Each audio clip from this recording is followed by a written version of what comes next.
8 फरवरी को जो क्वेश्चन पूछे गए थे उन क्वेश्चनों को सॉल्व कराऊं और सॉल्व करने के लिए मैं आपको सबसे आसान तरीका बताऊं। जैसे आप पहला क्वेश्चन देख सकते हैं, इसमें क्या दिया गया, अब ये कड़ी में इस तरह से दिया गया और इसके बराबर 13/12 है। तो पूछा कि प्रश्न x का मान किसके बराबर होगा। यहाँ पे जो x दिख रहा है इसका मान किसके बराबर होगा, इसमें आपसे ये पूछा गया। ठीक है, वैसे इस क्वेश्चन को क्या कर सकते हैं, 3 तरीके से सॉल्व कर सकते हैं। ठीक है, लेकिन मैं आपको 2 तरीका बताऊंगा। इस क्वेश्चन को हम 3 तरीके से सॉल्व कर सकते हैं, लेकिन मैं आपको 2 ही तरीका बताऊंगा। ठीक है, आपको करना है कि ऐसे जब भी दोबारा क्वेश्चन मिले, ठीक है, आपको करना है कि अगर अंश वाला बड़ा है आप इन दोनों को जोड़िए, अंश और हर को दोनों को जोड़िए, कितना मिल जाएगा 25, यानी 25 आपको मिलेगा। ये इसका क्या आ गया, आंसर आ गया। वैसे इस क्वेश्चन को क्या कर सकते हैं, आप सिर्फ देखकर इसका आंसर बता सकते हैं कि इसका आंसर कितना आ जाएगा, 25। पहला ऑप्शन देखिए इसका मैच कर रहा है। ठीक है, मैंने आपको पहला तरीका बता दिया, अब दूसरा तरीका आपको बता रहा हूं। इस क्वेश्चन को सॉल्व करने के लिए मैं आपको सेकंड तरीका बता रहा हूं। आपको करना है कि अंश का स्क्वायर करके हर वाले क्या करना, आपको घटा लिया। अगर आप अंश का स्क्वायर करेंगे तो कितना मिल जाएगा, 169 मिल जाएगा, और हर का स्क्वायर करेंगे तो कितना मिल जाएगा, 144। अब करना है कि इसको आप यहां से घटा लेंगे। अगर आप घटाएंगे तो भी कितना मिलेगा आपको, 25 आपको मिलेगा। ये भी क्या गया इसका आंसर। चाहे आप पहले तरीके से सॉल्व करिए या आप दूसरे तरीके से सॉल्व करिए, मैंने आपको दोनों ट्रिक बता दी। इसको सॉल्व करने के लिए तीसरा मेथड ये आप करिए कि दोनों पक्षों का स्क्वायर करके भी आप सॉल्व कर सकते हैं। दोनों पक्षों का स्क्वायर करके भी आप सॉल्व कर सकते हैं, लेकिन वो मैं आपको नहीं बता रहा हूँ। ठीक है, तीसरा तरीका आपको नहीं बता रहा। और मैं आपको ये बता देना चाहता हूँ कि ऐसे क्वेश्चन को अगर आप डिटेल में पढ़ना चाहते हैं तो मैंने आपको सिंप्लीफिकेशन चैप्टर में पढ़ा दिया। ऐसे क्वेश्चन को अगर आप डिटेल में पढ़ना चाहते हैं तो मैंने आपको सिंप्लीफिकेशन चैप्टर में पढ़ाया। उन सभी वीडियो की लिंक आपको डिस्क्रिप्शन में मिल जाएगी, या वीडियो के प्लेलिस्ट में जाकर आप सिंप्लीफिकेशन चैप्टर को आप पढ़ सकते हैं। ठीक है, चलिए अगला क्वेश्चन देखा जाए, क्या क्वेश्चन एग्जाम में पूछेगा। क्वेश्चन सेकेंड देखा जाए, इसमें क्या दिया गया है, 6 अंकों की सबसे बड़ी और सबसे छोटी संख्या का योग कितना होगा, इसमें आपसे ये पूछा गया। ठीक है, इस क्वेश्चन में क्या पूछा गया आपसे, 6 अंकों की सबसे बड़ी संख्या और 6 अंकों की सबसे छोटी संख्या का योग पूछा।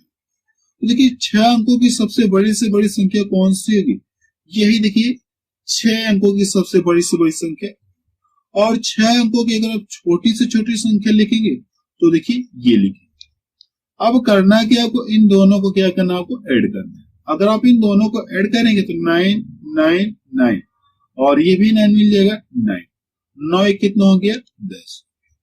ये इसका क्या आ गया आंसर, इसका आंसर इतना। चलिए अगला क्वेश्चन देखा जाए, क्या क्वेश्चन एग्जाम में पूछा गया।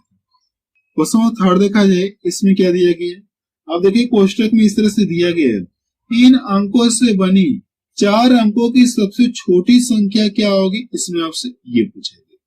यहाँ पे जो कोष्टक में 4 अंक दिए गए हैं, अब पूछा क्या है, इनके प्रयोग से 4 अंकों की सबसे छोटी संख्या आपको बनाना है। अगर सबसे छोटी संख्या बनाना है आप इसको ऐसे कर लें, क्या करना आपको, 3 0 और यहां से ये 5 9, यानी आप कह सकते हैं कि 4 अंकों की ये सबसे छोटी से छोटी संख्या होगी। आप इसको ऐसे नहीं लिख सकते हैं। ठीक है, आप इसको ऐसे नहीं लिख सकते हैं, 3 5 यानी आप इसको ऐसे नहीं लिख सकते। यहाँ पे ये 0 इसका कोई मतलब ही नहीं है। ठीक है, यानी आपको कैसे लिखेंगे, इसको आप ऐसे लिखेंगे। ये इसका क्या गया आंसर। यानी आप बता सकते हैं कि अगर इनके अंकों का प्रयोग करके 4 अंकों की सबसे छोटी से छोटी संख्या यही बनाई जा सकती है। ठीक है, चलिए अगला क्वेश्चन देखा जाए, क्या क्वेश्चन एग्जाम में पूछा गया। क्वेश्चन 4 देखा जाए, इसमें क्या दिया गया, 1 से 10 तक कि घनों का योग क्या होगा, इसमें आपसे ये पूछेंगे। इसमें क्या कहा गया, 1 से 10 तक के घनों का योग, यानी आप इसको ऐसे लिख सकते हैं, 1 का क्यूब हो गया, 2 का क्यूब हो जाएगा, और 3 का क्यूब हो गया, 4 का क्यूब, सॉरी ये क्यूब रहेगा, 4 का क्यूब हो गया, आगे 5 का क्यूब हो गया, और ये इस तरह से डॉट डॉट कहां तक ये करना है, 10 तक करना है। पूछा कि इन सभी का योग पूछा गया। ठीक है, तो इसके लिए एक फार्मूला तो आप यहां से लिख लीजिए। ठीक है, फार्मूला आप अपने कॉपी में लिख लीजिए। प्राकृतिक संख्याओं के घनों का योग।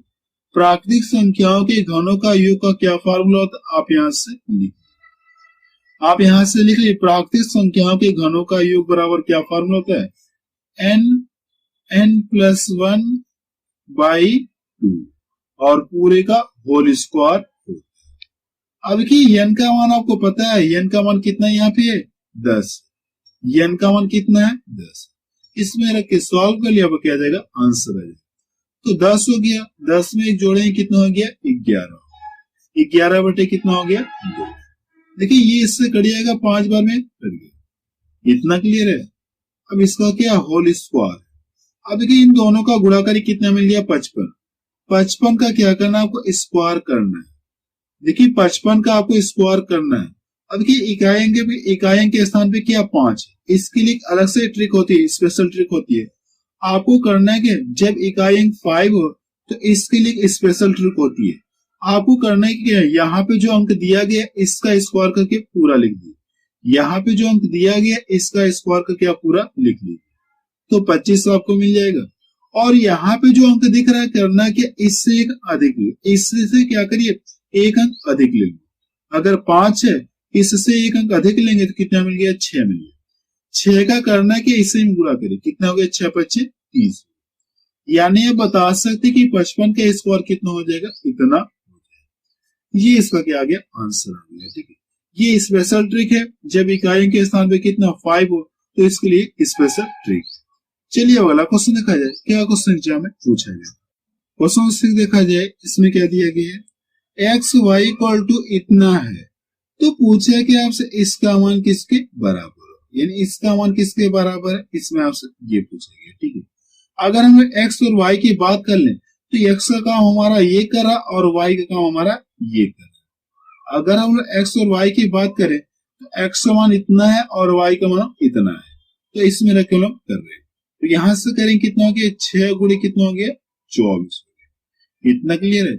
अगर आप इसमें रखेंगे तो कितना मिल जाएगा 6 + 24 और ये प्लस है, अंदर कितना हो जाएगा 6 और 24 को क्या कर सकते हैं, 24 को 6 चौको 24, 6 गुणे 4 लिख सकते हैं, क्या कोई फर्क नहीं। इतना क्लियर है। और इसी का मान हमको बताना है। ठीक है, अगर आप इन दोनों को जोड़ेंगे कितना मिल गया 30 आपको मिलेगा। देखिए यहाँ पे देखिए 6 2 बार है, अगर ये करड़े से बाहर होगा तो एक 6 क्या हो गया बाहर हो गया, और ये भी क्या होगा एक 6 बाहर हो गया, 4 भी देखिए करड़े से फ्री हो जाएगा, मान कितना मिल जाएगा 2 मिलेगा। इन दोनों का गुणा करके कितना मिल गया 12। कहने का मतलब ये, अगर ये जब करड़े से फ्री होंगे इसका मान कितना मिलेगा आपको 12 मिलेगा। अब करना है कि आप इन दोनों को ऐड कर लीजिए। अगर आप इन दोनों को ऐड करेंगे तो कितना मिलेगा 42। ये इसका क्या आ गया आंसर। यानी आप बता सकते हैं कि इसका मान यहाँ पे जो दिया गया किसके बराबर होगा 42 के बराबर। चलिए अगला क्वेश्चन देखा जाए, क्या क्वेश्चन एग्जाम में पूछा गया। क्वेश्चन 7 देखा जाए, इसमें क्या दिया गया है, दो संख्याओं का योग 20 है और उनका गुणनफल 96 है, तो संख्याओं के बीच अंतर क्या होगा, इसमें आपसे ये पूछा है। ठीक है, कौन सी दो संख्याएं रही होंगी कि जिनको जोड़ा जाए तो योग कितना मिले 20 मिले। अगर उन दोनों संख्याओं का जब गुणा किया जाए तो कितना मिलना चाहिए गुणनफल, मुझे 96 मिलना चाहिए। तो वो दोनों कौन सी संख्या हो सकती है, देखिए पहली संख्या आप 12 ले लीजिए और दूसरी संख्या कितना ले सकते हैं आप 8 ले सकते हैं। देखिए क्या इस बात को ये फॉलो कर रहा है क्या, अगर आप इन दोनों को जोड़ेंगे देखिए योग आपको 20 मिल रहा है, योग आपको 20 मिल रहा है, इस बात को ये फॉलो करा। सेकंड वाले को देखते फॉलो कर रहा है क्या, तो 12 बटे कितना हो गया 96 हो गया। यानी पहले वाली कंडीशन को भी फॉलो करा और सेकंड वाले कंडीशन को भी फॉलो कर, हम लोग कह सकते हैं कि संख्याएं यही होंगी। अगर संख्याएं मुझे पता चली तो पूछा कि अंतर पूछा गया, तो करना कि आप इन दोनों के बीच में अंतर निकाल दीजिए, आपको क्या जाएगा आंसर है। अगर आप इन दोनों का अंतर निकालेंगे तो कितना मिलेगा 4। ये इसका क्या गया आंसर है। इसका आंसर कितना आ गया 4 आ गया। चलिए अगला क्वेश्चन देखा जाए, क्या क्वेश्चन एग्जाम में पूछा गया था। क्वेश्चन 8 देखा जाए, इसमें क्या दिया गया है, एक गांव की वर्तमान जनसंख्या इतना है, प्रतिवर्ष यदि 20% की वृद्धि होती है 2 वर्ष बाद जनसंख्या क्या होगी, इसमें आपसे ये पूछा गया। ठीक है, मैं आपको ये बता देना चाहता हूँ कि जनसंख्या का कॉन्सेप्ट मैंने आपको परसेंटेज चैप्टर में पढ़ा दिया है। ठीक है, अब देखिए ये जो भी जनसंख्या अपने आप में क्या 100%, अगर ये वर्तमान में थे जो भी अपने आप में 100% है, अगले साल बढ़कर ये कितना हो जाएगी 20% हो जाएगी। अगर इसमें 20% की वृद्धि कर देंगे तो अगले साल बढ़कर कितना हो जाएगी 120%। 120% को क्या कर सकते हैं, प्रतिशत हटाएंगे तो बटा कितना मिल जाएगा 100 मिल जाएगा। 120 बटे कितना हो गया 100। देखिए 20 से ये भी कटेगा, 20 से ये भी कटेगा, यानी इतने की वृद्धि होगी। अब इसके बाद करना है क्या, जो वर्तमान में जनसंख्या दी गई आप इसको यहाँ पे लिख लीजिए। वर्तमान में जो भी जनसंख्या दी गई आप इसको यहाँ पे लिख। अब देखिए क्या कहा गया, 2 वर्ष बाद जनसंख्या पूछा है, 2 वर्ष बाद जनसंख्या पूछा है ना, तो इसको क्या करिए आप इसमें 2 बार ला के आप गुणा कर दिए, 2 बार क्या करिए ला के आप गुणा। अब इसका कैलकुलेशन करिए, आपको क्या जाएगा आंसर आ जाएगा। ठीक है, अगर क्वेश्चन आपसे ये पूछा जाए कि 2 साल पहले जनसंख्या क्या थी, तो आपको क्या करना, इसको पलट कर, इसको क्या करें पलट कर इसमें दोबारा गुणा कर लें। ठीक है, आप इसको कैलकुलेशन कर लीजिएगा, आप इसका कैलकुलेशन करके बताइए इसका आंसर कितना आ रहा है। ठीक है, चलिए अगला क्वेश्चन देखा जाए, क्या क्वेश्चन एग्जाम में पूछा गया। क्वेश्चन 9 देखा जाए, इसमें क्या दिया गया है, किसी संख्या के HCF 75 और LCM 420 है, पहली संख्या को 3 से भाग देने पर भागफल 75 आता है, तो दूसरी संख्या क्या, इसमें हमसे ये पूछेगा। ठीक है, अगर पहली संख्या को 3 से भाग दिया जाए तो भागफल इतना आ रहा है, अगर मैं करूं क्या इसका लाके इसमें गुणा कर दूं तो मुझे ये पता चल जाए कि पहली संख्या क्या रही है। इसमें गुणा करें 3 5 15 हो गया और 3 7 21, 21 से कितना हो गया 22। पहली संख्या देखो मुझे पता चल गई, पहली संख्या कितना है 225। पूछे क्या हमसे दूसरी संख्या पूछे, तो फॉर्मूला हमको पता है, फॉर्मूला क्या होता है, पहली संख्या गुणे दूसरी संख्या इक्वल टू क्या होता है एलसीएम गुणे एचसीएफ। तो आप यहां से कर लीजिए 225 और दूसरी संख्या में मान ले कितना ये x, और इक्वल टू क्या होता है एलसीएम गुणे एचसीएफ। एलसीएम 450 से और एचसीएफ कितना दिया गया 75। इतना क्लियर है। अब करना क्या, आपको इनका कैलकुलेशन करिए, आपका आंसर आ जाएगा। देखिए 25 से ये भी कटेगा, 25 से ये भी कटेगा, या आप इसको काट सकते हैं। ठीक है, 25 से मैं इसको डिवाइड कर दूं तो 100 में कितने 25 होते हैं 4, तो 200 में 8 हो गए और एक 25 यहाँ पे कितनी बार में कट जाएगा 9 बार। अगर इसको 25 से काट दूं 3 बार में ये कट गया, और इसको यहां से डिवाइड कर दूं 9 5 45 कितनी बार में कट जाएगा 50 बार में ये कट गया। इन दोनों का आपस में मल्टीपल करेंगे तो कितना मिल जाएगा 150 मिल जाएगा। यानी आप बता सकते हैं कि दूसरी संख्या कितनी है 150, ये इसका आंसर है। चलिए वाला क्वेश्चन देखा जाए, क्या क्वेश्चन एग्जाम में पूछा गया। क्वेश्चन 10 देखा जाए, इसमें क्या दिया गया है, किसी घनाभ की लंबाई 24 सेंटीमीटर, चौड़ाई 16 सेंटीमीटर एवं ऊंचाई 16 सेंटीमीटर है। उस घनाभ में 8 सेंटीमीटर के कितने घन बनाए जा सकते, इसमें आपसे ये पूछेगा। ठीक है, अब के घन की क्या होती है, सभी भुजाएं क्या होती है बराबर होती है, और ये घनाभ आपको दिया गया है जिसकी लंबाई चौड़ाई ऊंचाई आपको दे दी गई। तो आपको करना है क्या, घनाभ का आयतन निकाल करके उसमें क्या करिए घन के आयतन से भाग दीजिए, आपको क्या आ जाएगा आंसर आ जाएगा। ठीक है, तो आप यहां से लिख लीजिए, अगर आप घनाभ का आयतन निकाल लेंगे तो क्या करेंगे लंबाई गुणे चौड़ाई गुणे ऊंचाई, यही तो करेंगे, घनाभ का आयतन आ गया। फिर मैंने क्या होता है आपको घनाभ के आयतन में घन के आयतन से भाग दीजिए, और इसकी भुजा क्या 8 सेंटीमीटर है, तो हमको ये पता है, आप यहां से कर लिए घन की सभी भुजाएं क्या होती है बराबर। अब इसका कैलकुलेशन करिए, आपको क्या देगा आंसर आ जाएगा, कितने घन बनेंगे आपको आंसर मिल जाएगा। ठीक है, यहां से डिवाइड कर दो 8 दूना 16 हो गया, और इसको यहां से डिवाइड कर दो 8 दूना कितना हो गया 16, ये दो और ये दो कितना 4 मिलेगा, 4 से इसको डिवाइड कर दो 2 बार में कट गया, और इसको यहां से डिवाइड कर दो तो कितनी बार में कट जाएगा ये 12 बार। यानी हम बता सकते कितने घन मिलेंगे 12 घन मिलेंगे। ये इसका क्या आ गया आंसर आ गया। ठीक है, चलिए वाला क्वेश्चन देखा जाए, क्या क्वेश्चन एग्जाम में पूछा गया। क्वेश्चन 11 देखा जाए, इसमें क्या दिया गया है, एक आयत की लंबाई चौड़ाई से 3 गुना है और परिमाप 240 है, तो पूछा है कि आपसे क्षेत्रफल आपसे पूछेंगे। सबसे पहले जो कंडीशन देगी उस कंडीशन को लोग फॉलो करते हैं, ठीक है। लंबाई और ये चौड़ाई हम लोग लिख रहे हैं। लंबाई चौड़ाई से 3 गुना है। अगर हम लोग मान ले चौड़ाई कितना 1 है, तो लंबाई कितनी हो जाएगी 3 गुना। और ये क्या दिया आपको, परिमाप दिया है। तो आयत का परिमाप बराबर क्या होता है, 2 ब्रैकेट में l प्लस बी बराबर ये आपको दिया गया। अगर इसको यहां से डिवाइड कर दो कितनी बार में कट जाएगा, 120 बार में। यानी हमको ये पता चल गया कि लंबाई प्लस चौड़ाई का मान कितने 120 के बराबर है।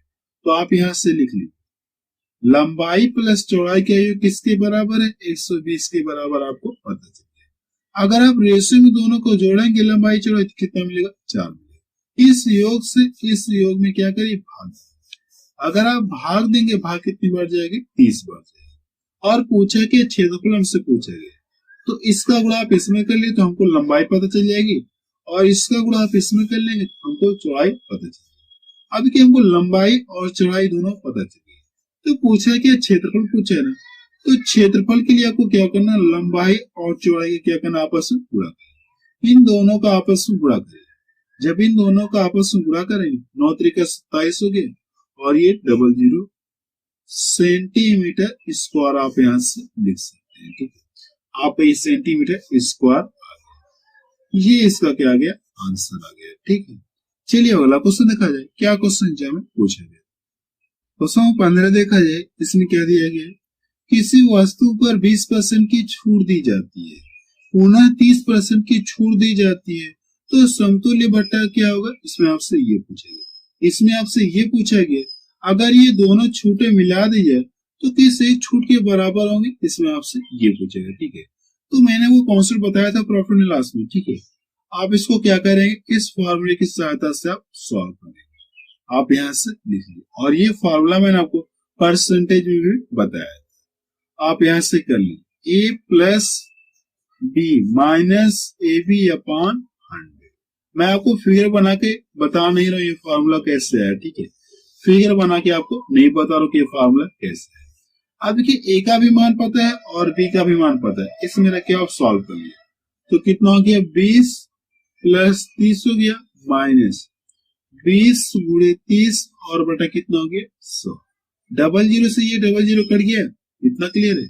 इन दोनों को ऐड करेंगे, कितना मिल गया, 50 मिल गया। और 50 में से 6 घटाएंगे, अगर आप 50 में से 6 घटा लीजिए, ये देखिए 50 मिलेगा नहीं मिलेगा, अगर आप 50 में से 6 घटाएंगे तो कितना मिलेगा आपको, 44%। कितना मिलेगा, 44% आपको मिलेगा। ये इसका क्या आ गया, आंसर है। यानी आप बता सकते कि अगर ये दोनों छूटे मिला दिए तो किस एक छूट के बराबर होंगे, 44% के बराबर। चलिए वाला क्वेश्चन देखा जाए, क्या क्वेश्चन एग्जाम में पूछा गया। क्वेश्चन 15 देखा जाए, इसमें क्या दिया गया, 150 रुपए को 3 व्यक्तियों जिनका अनुपात इतने इतने के अनुपात में बांटना, तो सबसे अधिक किसे मिलेगा, इसमें आपसे ये पूछेगा, ठीक है। अब की करने के 150 को क्या करना, इन्हीं तीनों में बांटना है। अगर इन्हीं तीनों में बांटना है तो आप रेशियो में तीनों को ऐड करिए। अगर आप रेशियो में ऐड करें कितने मिल गए, ये 9 6 3 9 कितना हो गया, 10। यहां से ऐड करेंगे 2 2 4 हो गया, 4 कितना हो गया, 5। इस योग से इस योग में क्या करिए, भाग। तो भाग कितनी बार जाएगी, 3 बार जाएगी।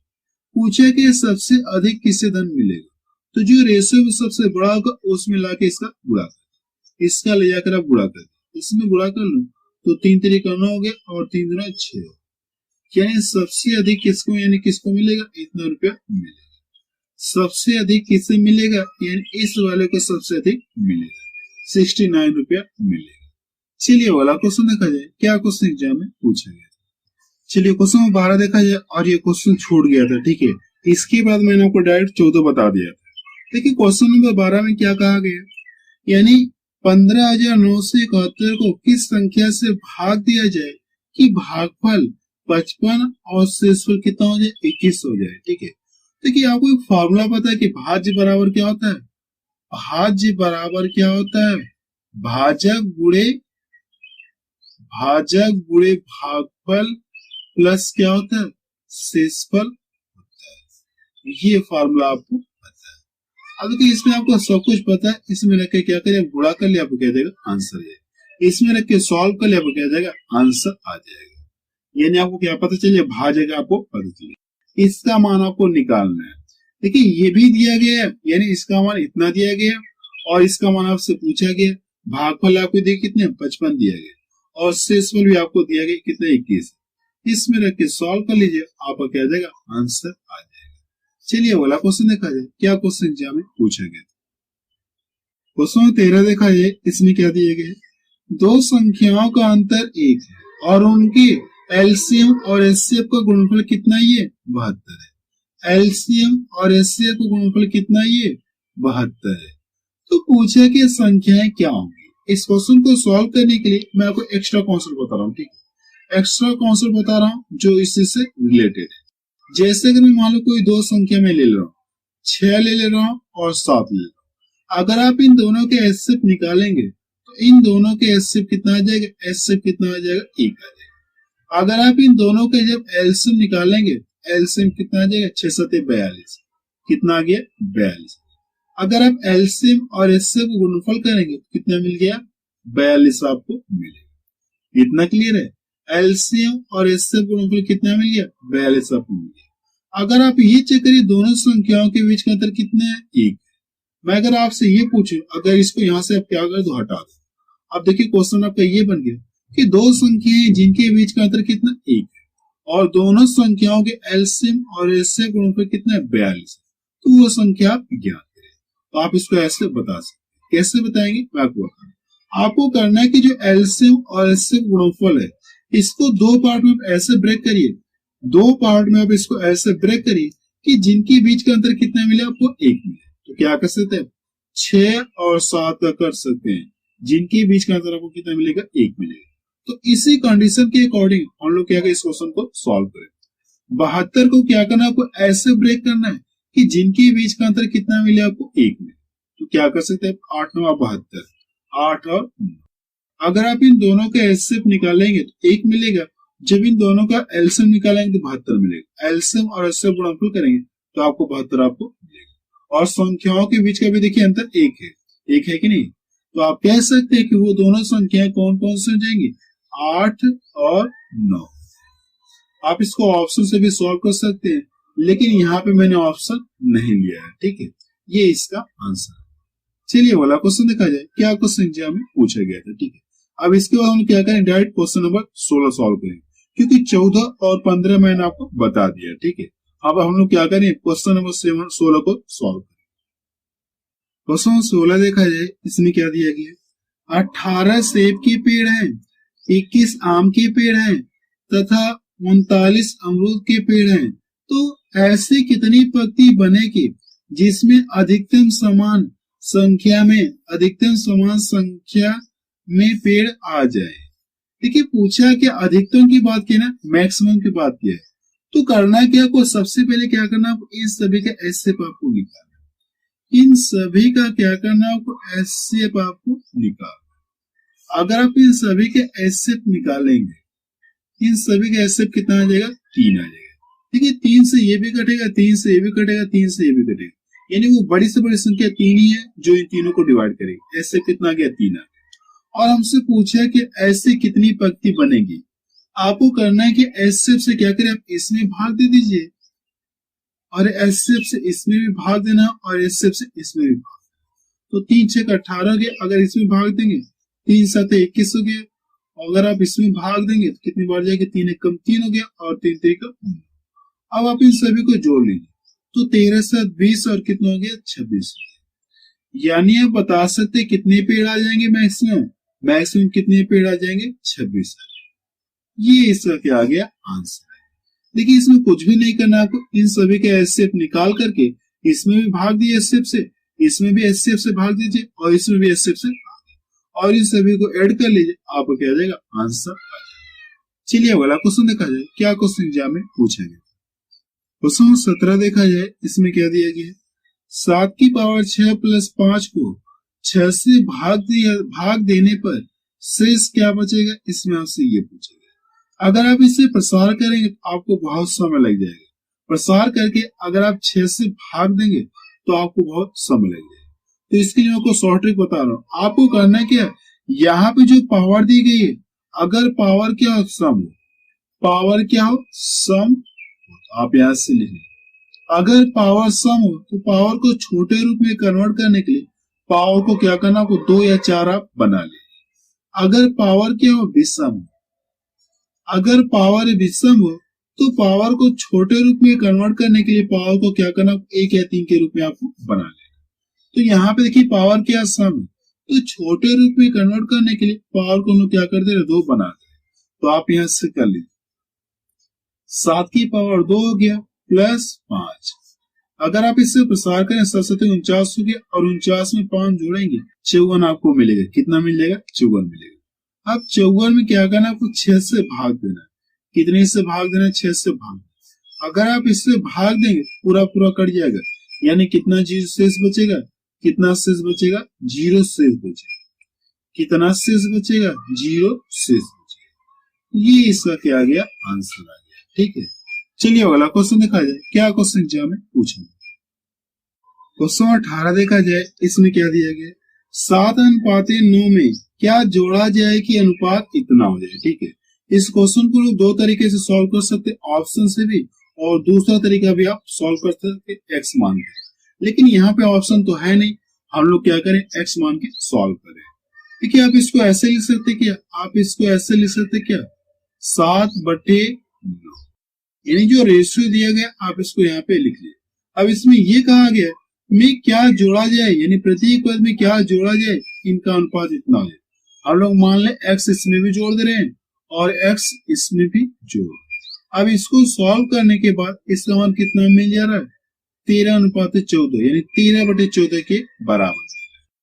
अब करना क्या, आपको यहाँ से एक्स का मान आपको निकालना। इसका गुणा इधर करें, 14 से कितना हो गया, 98 हो गया, और इधर करेंगे कितना हो गया, 14x हो गया। इसमें करेंगे तो 13 कितना हो जाए, 117 हो गया, और ये कितना हो गया, 13x हो गया। इसको ले जाके इधर घटा दो तो कितना मिलेगा, x मिलेगा, और ये जाके इधर घट जाएगा, ये वाला जाके इधर घट गया, इधर जाके घट जाएगा तो कितना बचेगा, 19 बचेगा।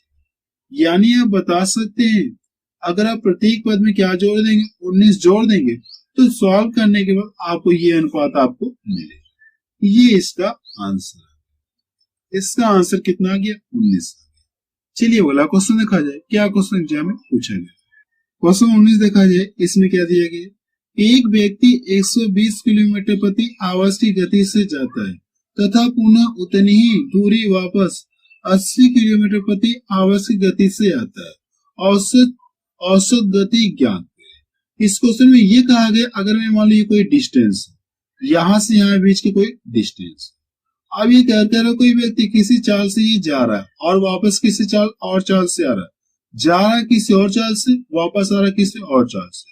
तो पूछे कि औसत चाल आपसे पूछेंगे। औसत चाल बराबर क्या होता है, आप यहां से लिख लीजिए। औसत चाल बराबर क्या होता है, अगर आप चाल मान ली कितना x है और इधर कितना ही y किलोमीटर प्रति आवर्स, एक बार जा रहा है और एक बार आ रहा है, तो प्रोसेस कितनी बार हुआ, 2 बार। आप यहाँ से 2 आप लिखिए। अब करना कि चालों का गुणा कर लीजिए और नीचे क्या करना, कुछ चालों को ऐड कर लीजिए। ये देखिए औसत चाल बराबर, देखिए इसमें रख के सॉल्व कर लीजिए, आपका क्या आ जाएगा, आंसर आ जाएगा। तो आप यहाँ से कर लीजिए औसत चाल बराबर। लेकिन इसमें देखिए चाल हमको दी गई, चाल कितनी दी गई, 120 दी गई, 80 दी गई। तो क्या करें, 2 गुणे कितना हो जाएगा, 120 गुणे कितना हो गया, 80। अब नीचे क्या करना, को चालों को ऐड कर लेंगे, कितना मिल जाएगा, 200 मिलेगा। 00 से ये कट गया, ये देखिए 2 से 2 कट गया, 12/, कितना हो गया, 96। 12/, कितना हो गया, 96 किलोमीटर प्रति आवर। ये इसकी औसत चाल आपको पता चला। ये इसका क्या आ गया, आंसर आ गया। चलिए वाला क्वेश्चन देखा जाए। क्या क्वेश्चन एग्जाम में पूछा गया, क्वेश्चन 20 देखा जाए। इसमें क्या दिया गया, एक वस्तु को 240 रुपए में बेचने पर 20% का लाभ होता है, तो 210 रुपए में बेचने पर कितने प्रतिशत का लाभ होगा, इसमें आपसे ये पूछा है। ठीक है, जब वस्तु को इतने रुपए में बेच रहा है तो क्या हो जा रहा है, उससे 20% का लाभ हो जा रहा है। तो कह सकते हैं इसमें क्या शामिल है, वस्तु का क्रय मूल्य, क्रय मूल्य अपने आप में 100% होगा, यानी इसमें वस्तु का क्रय मूल्य शामिल है और 20% का लाभ शामिल है। तो कह सकते ये टोटल 120% है क्या।